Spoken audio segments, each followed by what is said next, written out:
Cabinet में मेरे सहयोगी ज्योतिरादित्य सिंधिया जी, राज्य मंत्री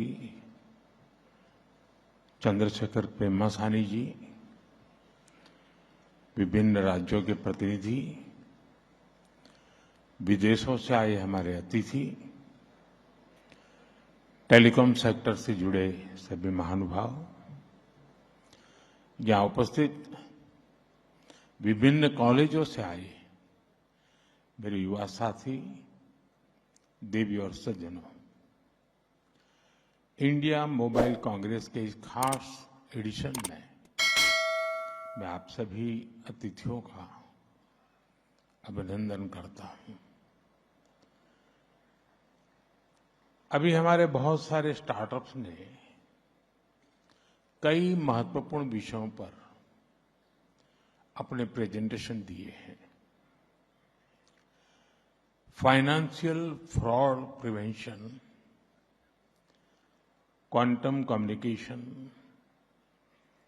6G,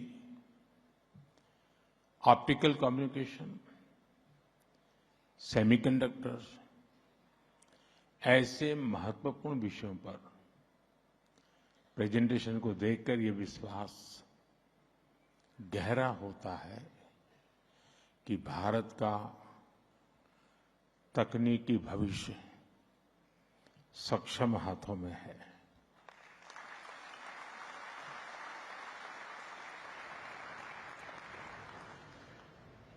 मैं इस कार्यक्रम के लिए और सभी नए इनिशिएटिव्स के लिए आप सभी को शुभकामनाएं देता हूं। फ्रेंड्स, आईएमसी का ये आयोजन अब सिर्फ मोबाइल या टेलीकॉम तक सीमित नहीं रहा है। सिर्फ कुछ वर्षों में आईएमसी का ये इवेंट एशिया का सबसे बड़ा डिजिटल टेक्नोलॉजी फोरम बन गया है।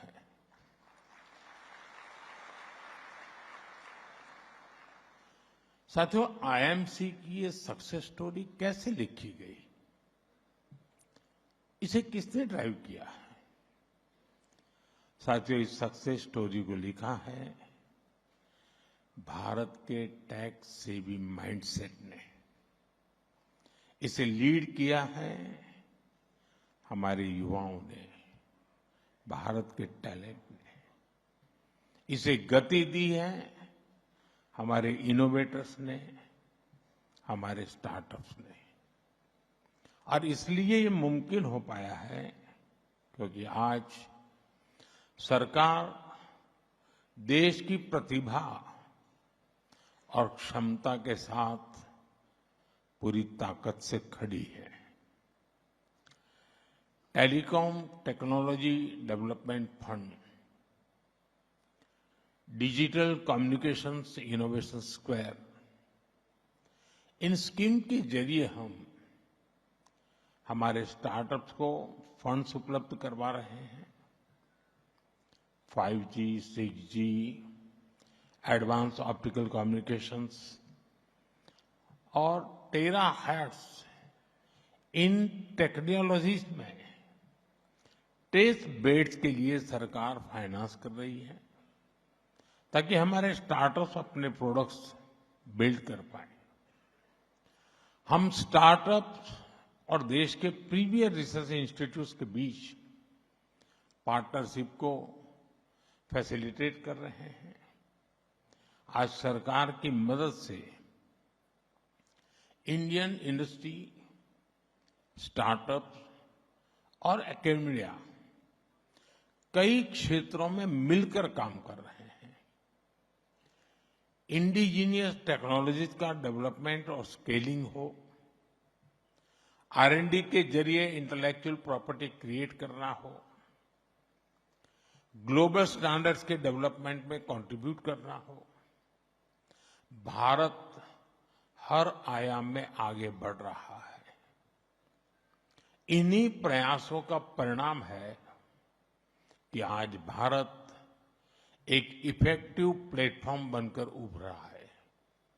साथियों, इंडिया मोबाइल कांग्रेस और टेलीकॉम सेक्टर में भारत की सफलता आत्मनिर्भर भारत के विजन की ताकत को बताता है।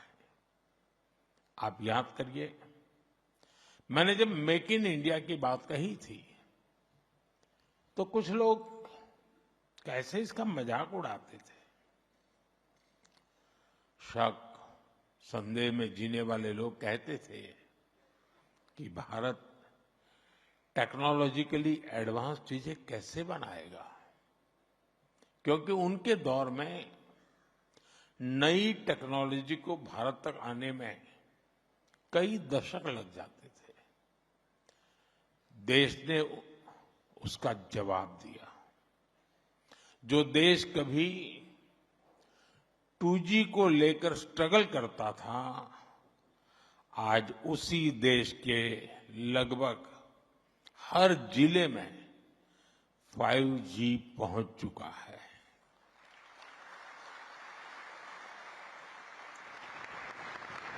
हमारा इलेक्ट्रॉनिक्स प्रोडक्शन 2040 की तुलना में 6 टाइम बढ़ चुका है। मोबाइल फोन मैन्युफैक्चरिंग में 28 टाइम्स और एक्सपोर्ट में 127 टाइम्स की वृद्धि हुई है। पिछले एक दशक में मोबाइल फोन मैन्युफैक्चरिंग सेक्टर ने लाखों डायरेक्ट जॉब्स क्रिएट की हैं। अभी हाल ही में एक बड़ी स्मार्टफोन कंपनी का डेटा सामने आया है।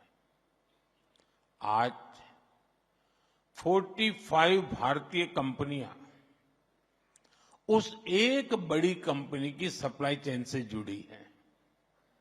इससे करीब 3.5 लाख रोजगार देश में पैदा हुए हैं। और ये केवल एक कंपनी का आंकड़ा नहीं है। आज देश में कितनी ही कंपनियां बड़े स्केल पर मैन्युफैक्चरिंग कर रही है। इसमें अगर इनडायरेक्ट अपॉर्चुनिटीज को जोड़ दें तो हम कल्पना कर सकते हैं कि रोजगार का ये नंबर कितना बड़ा बन जाता है। साथियों, कुछ दिन पहले ही भारत ने अपना made in India 4G stack launch किया है। ये देश की बड़ी स्वदेशी उपलब्धि है।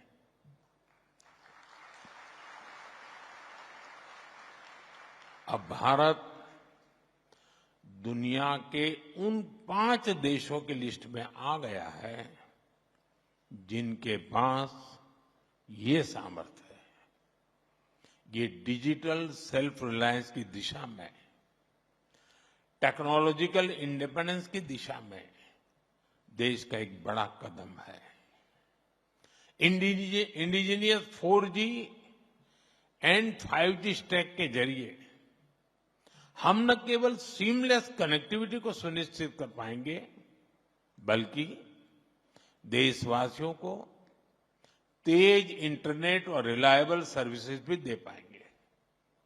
इसी मकसद से जिस दिन हमने अपना made in India 4G stack launch किया, उसी दिन देश में एक साथ करीब 1 लाख 4G टावर्स को भी एक्टिव किया गया।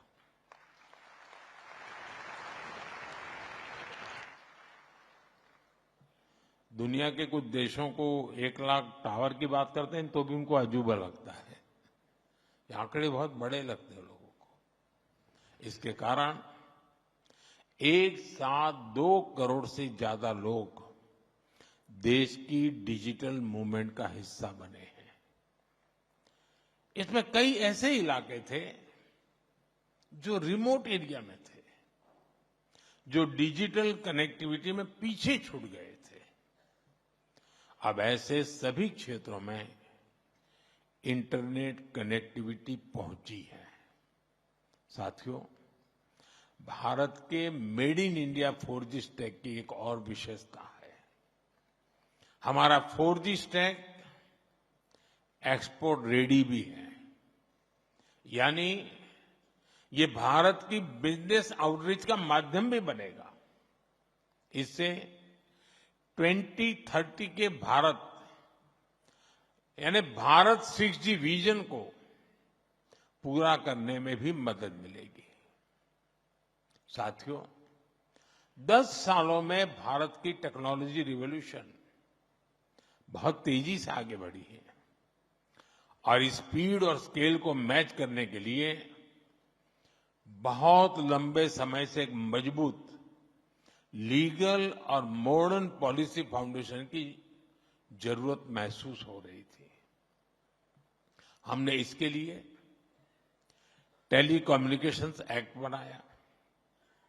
इस कानून ने द इंडियन टेलीग्राफ एक्ट और the Indian wireless telegraph act, उन दोनों को रिप्लेस किया। ये कानून तब के थे जब यहां बैठे हम आप जैसे किसी व्यक्ति का जन्म भी नहीं हुआ था, और इसलिए पॉलिसी लेवल पर जरूरत थी कि हम 21वीं सदी की अप्रोच के हिसाब से एक नई व्यवस्था बनाए, और हमने वही किया है। ये नया कानून रेगुलेटर नहीं है, बल्कि एक फैसिलिटेटर की तरह काम करता है। अब अप्रूवल्स आसान हुए हैं, राइट ऑफ वे परमिशन जल्दी मिलती है, इसका परिणाम भी दिख रहा है। फाइबर और टावर नेटवर्क का विस्तार तेजी से हो रहा है। इससे ईज ऑफ डूइंग बिजनेस बढ़ी है, इन्वेस्टमेंट को एनकरेज किया जा रहा है और उद्योगों को लॉन्ग टर्म प्लानिंग में सुविधा हुई है। साथियों, आज हम देश में साइबर सिक्योरिटी को भी उतनी ही प्राथमिकता दे रहे हैं। साइबर फ्रॉड्स के खिलाफ कानून सख्त किए गए हैं और अकाउंटेबिलिटी भी बढ़ाई है, और ग्रीवेंस रिड्रेसल के मैकेनिज्म को भी बेहतर किया गया है। इंडस्ट्री और कंज्यूमर दोनों को इसका बहुत बड़ा लाभ मिल रहा है। फ्रेंड्स, आज पूरा विश्व भारत के पोटेंशियल को रिकॉग्नाइज कर रहा है। दुनिया का दूसरा सबसे बड़ा टेलीकॉम मार्केट हमारे पास है। दूसरा सबसे बड़ा 5G मार्केट यहां है, और मार्केट के साथ ही हमारे पास मैन पावर भी है, मोबिलिटी भी है और माइंडसेट भी है। और जब मैन पावर की बात आती है तो भारत में स्केल और स्किल दोनों एक साथ दिखाई देते हैं। आज भारत दुनिया की सबसे बड़ी युवा आबादी का देश है, और ये जनरेशन बहुत बड़े लेवल पर स्किल बनाई जा रही है। भारत आज दुनिया में सबसे तेजी से बढ़ती डेवलपर पॉपुलेशन वाला देश है। साथियों, आज भारत में 1 GB वायरलेस डेटा की कीमत 1 कप चाय के दाम से भी कम है।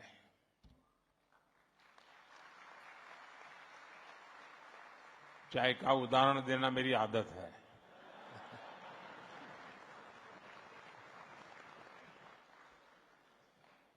पर यूजर डेटा कंजम्पशन में हम दुनिया के अग्रिम देशों में आते हैं।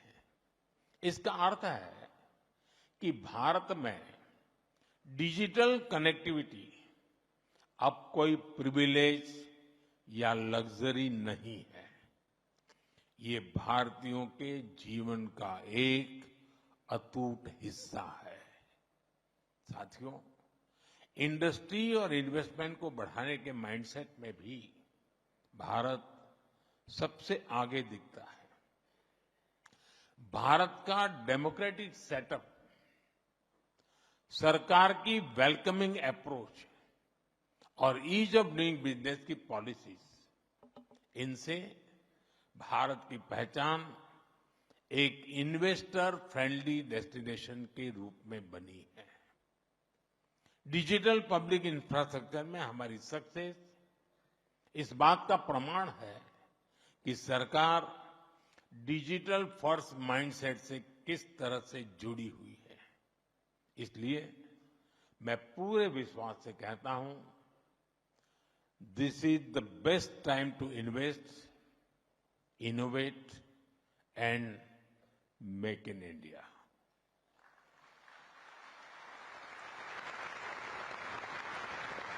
मैन्युफैक्चरिंग से सेमीकंडक्टर्स तक, मोबाइल से इलेक्ट्रॉनिक्स और स्टार्टअप तक, हर एक फील्ड में भारत में ढेर सारी संभावनाएं हैं, ढेर सारी एनर्जी है। साथियों, कुछ सप्ताह पहले ही 15 अगस्त को मैंने लाल किले से घोषणा की है कि ये साल बड़े बदलावों का, बड़े रिफॉर्म्स का साल है। हम रिफॉर्म्स की गति बढ़ा रहे हैं और इसलिए हमारी इंडस्ट्री का, हमारे इनोवेटर्स का दायित्व भी बढ़ रहा है और इसमें बहुत बड़ी भूमिका हमारे स्टार्टअप्स की है।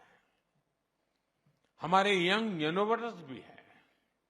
अपनी स्पीड से, अपनी रिस्क टेकिंग एबिलिटी से स्टार्टअप्स नए रास्ते, नए अवसर बना रहे हैं और इसलिए मुझे देखकर खुशी है कि आईएमसी ने भी इस साल 500 से ज्यादा स्टार्टअप्स को बुलाकर उन्हें इन्वेस्टर्स और ग्लोबल मेंटर्स के साथ जुड़ने का मौका दिया है। साथियों, इस सेक्टर की ग्रोथ में हमारे एस्टैब्लिश प्लेयर्स का रोल लगातार बढ़ रहा है। ये प्लेयर्स देश की इकोनॉमी को आगे बढ़ाने के लिए स्टेबिलिटी, स्केल और डायरेक्शन देते हैं। उनके पास रिसर्च और डेवलपमेंट की कैपेबिलिटीज है और इसलिए हमें स्टार्टअप की स्पीड और एस्टैब्लिश प्लेयर्स की स्केल दोनों से पावर मिलेगी। साथियों, हमारी इंडस्ट्री से जुड़े ऐसे कई विषय हैं जिन पर स्टार्टअप्स के युवा, हमारी academia, research institute, research community और पॉलिसी मेकर्स सबको मिलकर के काम करने की जरूरत है। आईएमसी जैसा प्लेटफॉर्म ऐसे संवाद शुरू करने में उपयोगी हो तो शायद लाभ हमारा अनेक गुना बढ़ जाएगा। साथियों, हमें देखना होगा कि ग्लोबल सप्लाई चेन में कहां रुकावटें आ रही हैं। मोबाइल, टेलीकॉम, इलेक्ट्रॉनिक्स और पूरे टेक्नोलॉजी इकोसिस्टम में जहां भी ग्लोबल बॉटलनेक्स हैं, वहां भारत के पास दुनिया को सॉल्यूशन देने का मौका है।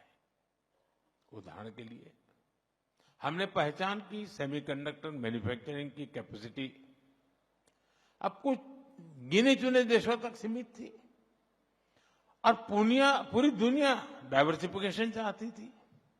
आज भारत ने इस दिशा में महत्वपूर्ण कदम उठाया है। भारत में 10 सेमीकंडक्टर मैन्युफैक्चरिंग यूनिट्स पर काम हो रहा है।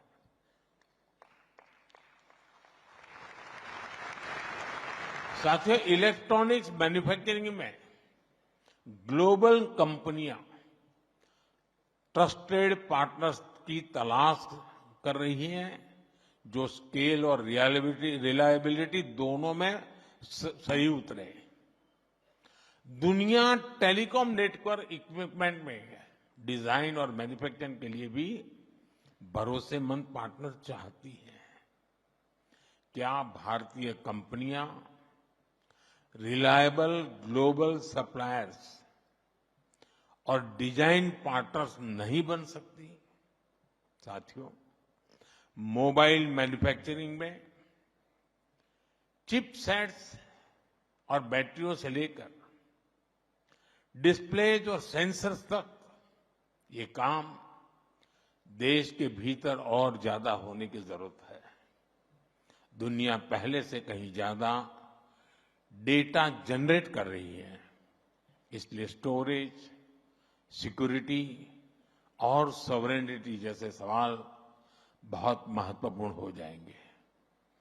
डेटा सेंटर्स और क्लाउड इंफ्रास्ट्रक्चर पर काम करके भारत एक ग्लोबल डेटा हब बन सकता है। साथियों, मुझे आशा है कि आने वाले सेशन में हम इसी अप्रोच को, इसी टारगेट को लेकर आगे बढ़ेंगे।